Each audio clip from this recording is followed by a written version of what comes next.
Alors, le pneumothorax, diagnostic et prise en charge.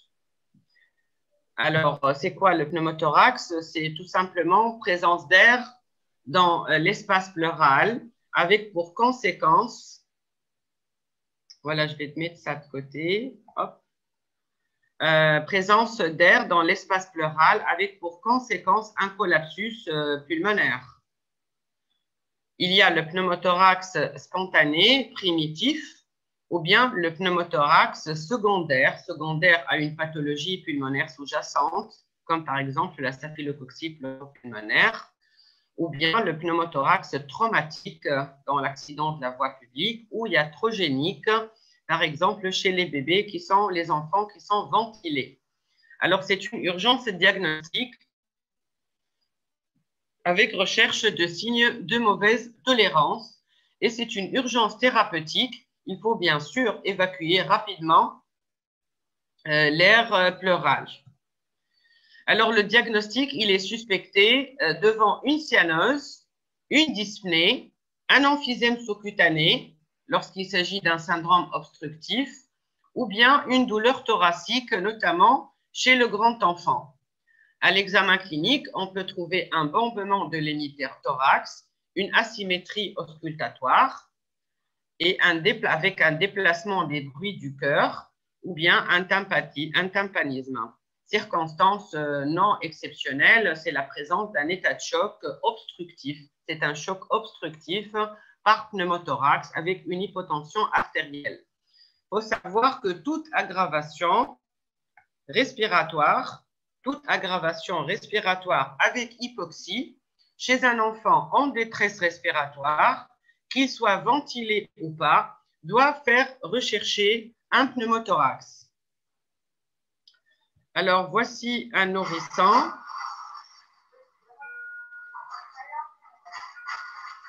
qui est âgé de 22 mois, je crois, et qui est hospitalisé pour une exacerbation sévère d'asthme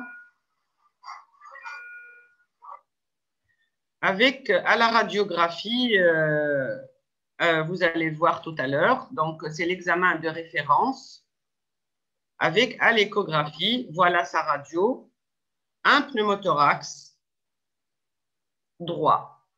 Et vous voyez aussi de l'emphysème sous-cutané. Alors, en dehors de la radiographie du thorax, là aussi, c'est intéressant de vous parler de l'échographie pulmonaire. C'est un examen qui est utile au diagnostic, qu'on utilise maintenant dans le service tous les jours, et pas que pour faire le diagnostic du pneumothorax.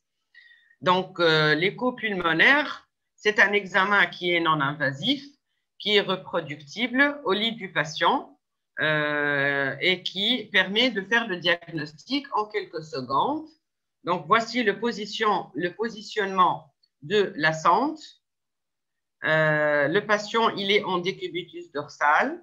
La sonde, elle est placée au niveau d'un espace intercostal selon un axe crânio-caudal. Le notch doit être dirigé vers le haut et la sonde, elle est placée verticalement. On va la déplacer comme ça. On va la déplacer. On va traverser tous ces espaces intercostaux. OK? À la recherche d'un pneumothorax quand on en suspecte un. Et l'analyse, elle se fait comparativement hémithorax droit, hémithorax gauche. Là, c'est un aspect échographique qui est normal. Alors, vous voyez ici, c'est une côte. Là aussi, c'est une côte avec un condambre, des condambres postérieurs. Et entre les côtes, il y a ce qu'on appelle le parenchyme pulmonaire qui va apparaître là. Ce que vous voyez ici, c'est la ligne pleurale. Donc, la ligne pleurale, les feuillets accolés, feuillets viscérales et feuillets pariétales. Et là, c'est comment on appelle ça? Voilà. Alors, c'est, excusez-moi. Donc, on va rechercher la réflexion en fait de cette ligne pleurale. La réflexion normale donnerait cet aspect-là. des lignes qu'on appellera des lignes A. Ce sont des lignes blanches qui sont parallèles à la ligne pleurale et qui sont à équidistance par rapport les unes aux autres. Donc là, c'est un aspect qui est normal. Et normalement, lors des mouvements respiratoires, cette ligne pleurale va entamer une danse, en fait, ce qu'on appelle un glissement de la ligne pleurale que je vais vous montrer tout à l'heure. Et quand ce glissement de la ligne pleurale disparaît, ça nous fait suspecter un pneumothorax. Mais il n'y a pas que ce signe-là qui va nous orienter vers un pneumothorax. Donc, c'est important aussi de vous parler qu'une fois on est entre deux côtes, on va faire un tir en mode, un tir Doppler en mode temps mouvement, en mode TM, et on va avoir cet aspect-là du poumon. Là, c'est un aspect normal qu'on appellera, là, c'est la ligne pleurale, et en dessous, c'est comme si c'est aspect de plage. Voilà. Par contre, quand il y a un pneumothorax, qu'est-ce qu'on va voir? Voilà, quand il y a un pneumothorax, c'est plutôt cet aspect-là que vous allez voir. Donc, un aspect de codabar. Là, c'est un poumon normal. Et là, c'est un thorax où il y a un pneumothorax. Donc, vous voyez, ce n'est pas du tout le même aspect. Il faut s'entraîner visuellement, en fait, pour les comparer. Donc, je vous montre le glissement pleural normal. Voilà, ça, c'est la ligne pleurale. Alors, quand on voit cet aspect-là à l'échographie, on est content. Il n'y a pas de pneumothorax. Et vous, les côtes, ici. Là, c'est le cône d'ambre dont je vous ai parlé. Là, c'est entre les côtes, ligne A. Et là, c'est un aspect normal. Donc, quand je vois ça, je sais que mon malade n'a pas de pneumothorax. Mais ce n'est pas un signe qui est fiable à 100%. C'est-à-dire que s'il est absent, ça ne peut pas dire forcément qu'il y a un pneumothorax. Il faut rechercher d'autres signes. Alors, les signes négatifs, c'est l'abolition du glissement pleural, mais aussi l'absence de ligne B. Alors, la ligne B, c'est quoi? Je vous ai montré tout à l'heure les lignes A. Voilà les lignes A. Voilà le mot que je recherchais, réverbération, lié à un piégeage, des ultrations. Donc, c'est quoi les lignes A? Ce sont des artefacts résultant du phénomène de réverbération lié à un piégeage des ultrasons entre deux surfaces réfléchissantes, la plèvre viscérale et la plèvre pariétale, entre lesquelles ils rebondissent. Donc, ce qu'on voit en haut, c'est le feuillet viscéral, feuillet pariétal, c'est la ligne pleurale, et les lignes qu'on voit en bas, en parallèle, ce sont des artefacts en fait, de la ligne pleurale. Donc là, c'est aussi un poumon normal, les côtes, les cônes d'ombre postérieures, les lignes A, l'espace intercostal, les lignes A. Là, c'est en mode TM. Donc, abolition du glissement pleural. Et comme je vous ai dit tout à l'heure, quand on fait un mode TM au niveau du poumon, en intercostal, si vous avez cet aspect échographique, il n'y a pas de pneumothorax. Par contre, si vous avez cet aspect oncodabar, c'est fortement suspect d'un pneumothorax. Ceci dit, on ne draine pas en dehors d'une urgence, sauf sur une confirmation par la radiographie du thorax. Alors, la présence du glissement pleural élimine avec certitude un pneumothorax avec une valeur prédictive négative de 100%. En situation d'urgence, il suffit de poser la sonde pendant 2 secondes sur chaque hémithorax et de vérifier s'il y a le glissement pleural. S'il est présent, on est content. Ce n'est pas un pneumothorax. Par contre, s'il est absent, ce n'est pas à lui, sur ce signe-là uniquement, qu'on va drainer. Alors, il y a par contre, si on trouve ce qu'on appelle le point pulmonaire, c'est-à-dire le point où exactement le poumon va se décoller, vous faites glisser votre sonde d'échographie, donc au niveau de l'hémithorax, et si on trouve cet aspect-là, c'est-à-dire un passage entre un aspect normal du poumon vers un aspect en codabar, c'est ce qu'on appelle le point pulmonaire ou le point de décollement. Voilà le poumon et voilà la plèvre qui est décollée. Là, c'est un pneumothorax. Ce que vous voyez ici au niveau du scanner, c'est le link point, donc le point pulmonaire qu'on peut rechercher et qu'on peut trouver à l'échographie pulmonaire. Là, par contre, si on trouve ce point pulmonaire, c'est sûr qu'il y a un pneumothorax et on peut drainer dessus.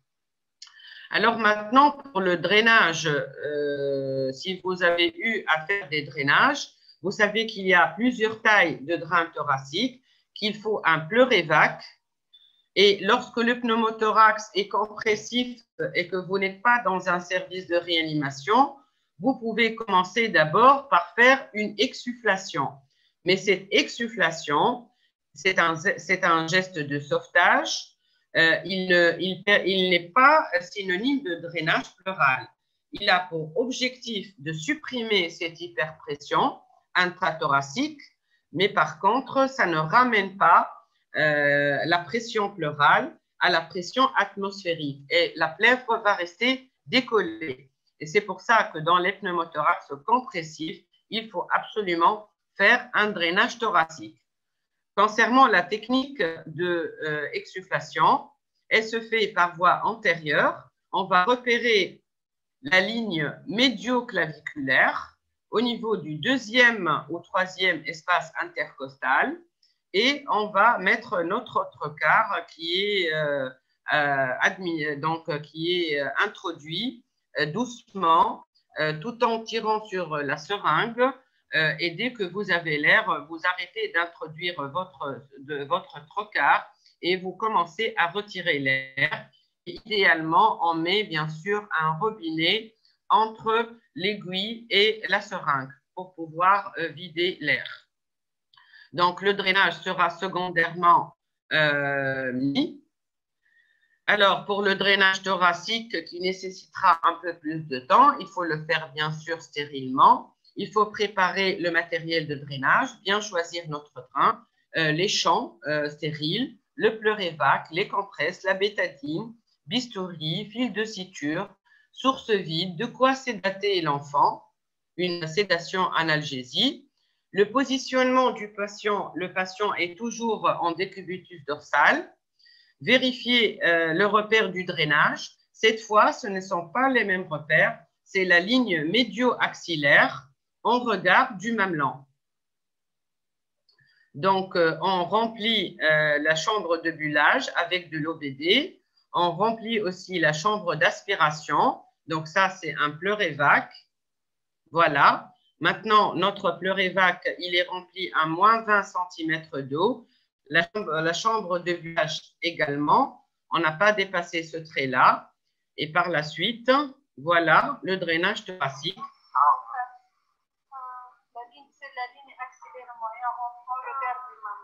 Voilà, donc 2, 3.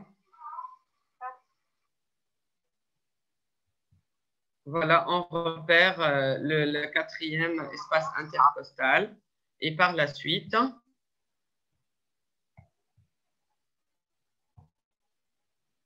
alors ça ne marche pas. Voilà. On fait une petite incision avec le bistouri pour introduire notre drain.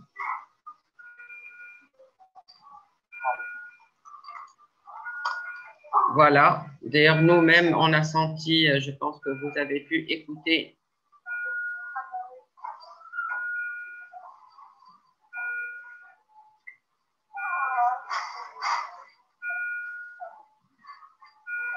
Si on veut le mettre en antérieur, donc on vise le sommet en antérieur et on mesure la distance entre le sommet et la position du drain pour qu'il ne soit pas trop enfoncé non plus. Et bien sûr, il faut absolument faire un contrôle échographique.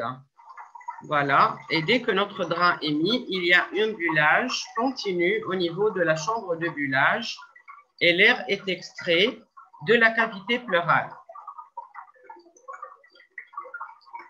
Donc, notre patient est bien drainé. Là, ce n'est pas la radio de notre patient, c'est une autre radio chez un nouveau-né, un nourrisson plutôt, qui a eu deux drainages à droite et à gauche. Et vous voyez qu'il y a toujours de l'air au niveau du poumon gauche, donc il n'est pas bien drainé, alors qu'à droite, le poumon, il est à la paroi, il est bien drainé. Par contre, il y a un risque que notre drain sorte, il n'a pas été bien introduit.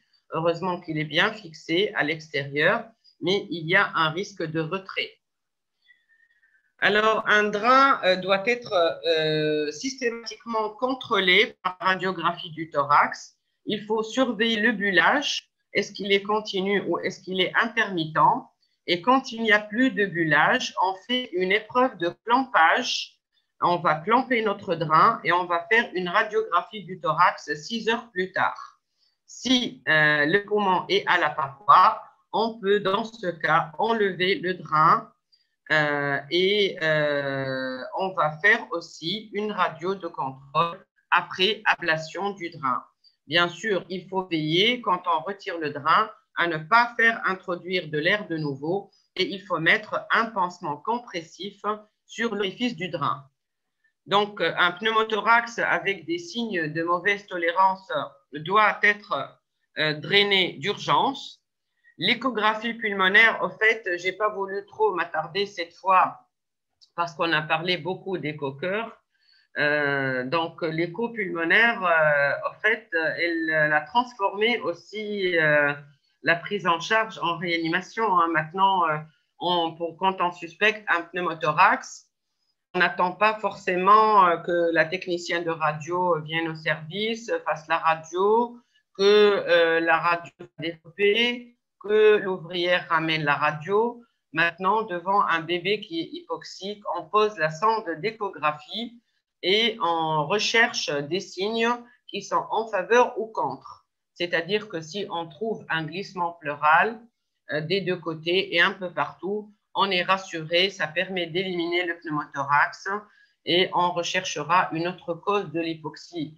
Par contre, si on voit qu'il y a une asymétrie et que d'un côté, il y a une absence de glissement pleural, qu'il y a l'aspect de Codabar au niveau du parenchyme pulmonaire, on suspecte et on accélère l'action pour avoir rapidement le diagnostic par la radiothorax et drainer.